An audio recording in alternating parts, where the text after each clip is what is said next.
વિગતવાર જોઈએ। રાજકોટની વાત કરીએ। રાજકોટની શાંતિ હોસ્પિટલનું વધુ એક કારસ્તાન સામે આવ્યું છે। મેડિકલ સ્ટોરમાં હોસ્પિટલના સીસીટીવીનું કમાન્ડ। દરેક વોર્ડમાં દર્દીઓની સારવાર કરતા સીસીટીવી મળી આવ્યા। ઇન્જેક્શન અને સારવાર આપતા દર્દીઓ સીસીટીવીમાં કેદ થયા છે। સીસીટીવીને લઈ આરોગ્ય ખાતાની કોઈ જ ગાઈડલાઈનનું પાલન અહીંયા નથી થઈ રહ્યું। દર્દીઓની પ્રાઇવસી લીક થાય તો તેના માટે જવાબદાર કોણ તે પણ એક સવાલ ઉઠી રહ્યો છે, કારણ કે પાયલ હોસ્પિટલનો વિવાદ હજુ પણ યથાવત છે, જેને લઈને તપાસ થઈ રહી છે, કાર્યવાહી પણ થઈ રહી છે। તેવામાં વધુ એક આ પ્રકારનો મામલો સામે આવ્યો અને એ પણ એ હોસ્પિટલમાંથી કે જે હોસ્પિટલને પીએમજેમાંથી 6 મહિના માટે સસ્પેન્ડ કરી દેવામાં આવી।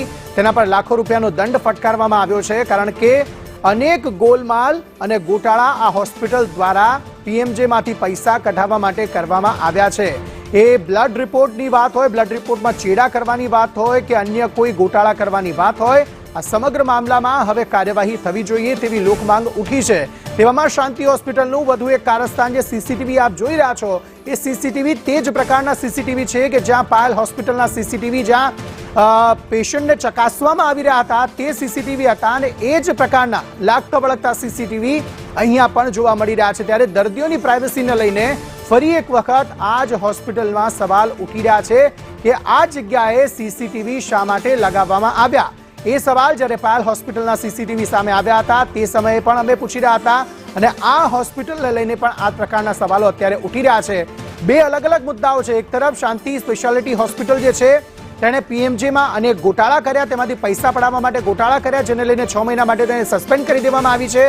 લાખો રૂપિયાનો 23 લાખથી વધુનો દંડ ફટકારવામાં આવ્યો છે। બીજી તરફ એ મામલો સામે આવ્યો છે કે આ હોસ્પિટલની અંદર એવી જગ્યાએ સીસીટીવી હતા જે જગ્યાએ સીસીટીવી રાખવા ન જોઈએ એ જગ્યાએ અહીંયા સીસીટીવી લગાવવામાં આવ્યા હતા। તેવામાં સવાલ એ થઈ રહ્યો છે કે આખરે દર્દીઓની પ્રાઇવસીનું શું, એ સવાલ અત્યારે ઉઠી રહ્યો છે। પાયલ હોસ્પિટલ બાદ શાંતિ હોસ્પિટલમાં પણ આ પ્રકારે સીસીટીવી જે છે તે લાગેલા જોવા મળ્યા છે અને આ જ પ્રકારે અને કેટલી હોસ્પિટલોમાં આ જ પ્રકારે આવી જ જગ્યાઓ પર સીસીટીવી હશે તેને લઈને સવાલ ઉઠી રહ્યા છે। જો આ જે ઓનર્સ છે હોસ્પિટલના અથવા તો જે ડોક્ટર્સ છે તે આ સમાચાર જો જોઈ રહ્યા છે તો તેમણે આ બાબતે મંથન કરવાની જરૂર છે કે શું તેમની પણ હોસ્પિટલમાં અથવા તો તે જે જગ્યાએ નોકરી કરે છે તે જગ્યાએ સર્વિસ આપે છે ત્યાં તો આ પ્રકારે સીસીટીવી લગાવવામાં નથી આવેલા ને।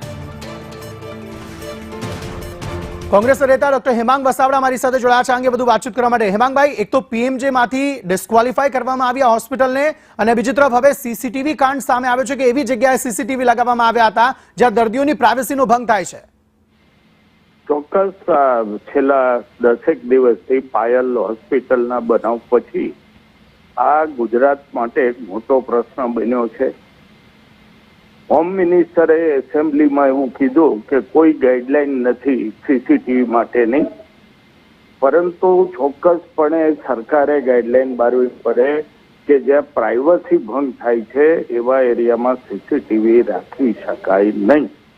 હેક થવા માંડ્યા છે હોસ્પિટલના સીસીટીવી, એ વેચાવા માંડ્યા છે, પૈસા લઈને લોકો ઇન્સ્ટાગ્રામ પર ને બધે મૂકવા માંડ્યા છે। ત્યારે સરકારે આમાં વધારે સજાગ થવાની જરૂર છે અને ચોક્કસ ગાઈડલાઈન આપવાની જરૂર છે કે સીસીટીવી પેશન્ટનો પ્રાઇવસી ભંગ થાય એમ રાખી શકાય નહીં।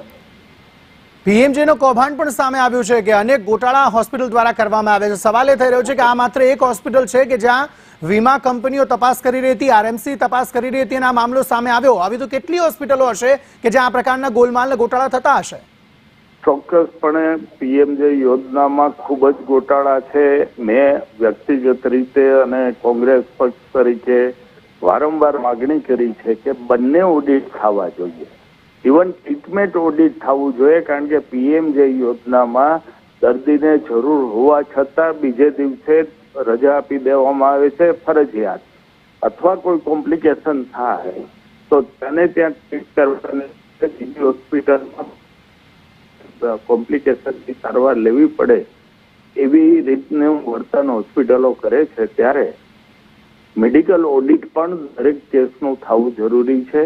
ઇકોનોમિકલ જે રીતે ઓડિટ થાય એમ ઈચ એન્ડ એવરી કેસ દરેક કેસનું મેડિકલ ઓડિટ પણ એકદમ જરૂરી છે। નહીંતર ખૂબ જ ભ્રષ્ટાચાર અને પેશન્ટની માલ ટ્રીટમેન્ટ વધતી જશે આ પીએમજે યોજના નીચે. જી જી જી, આભાર અમારી સાથે જોડાવા બદલ.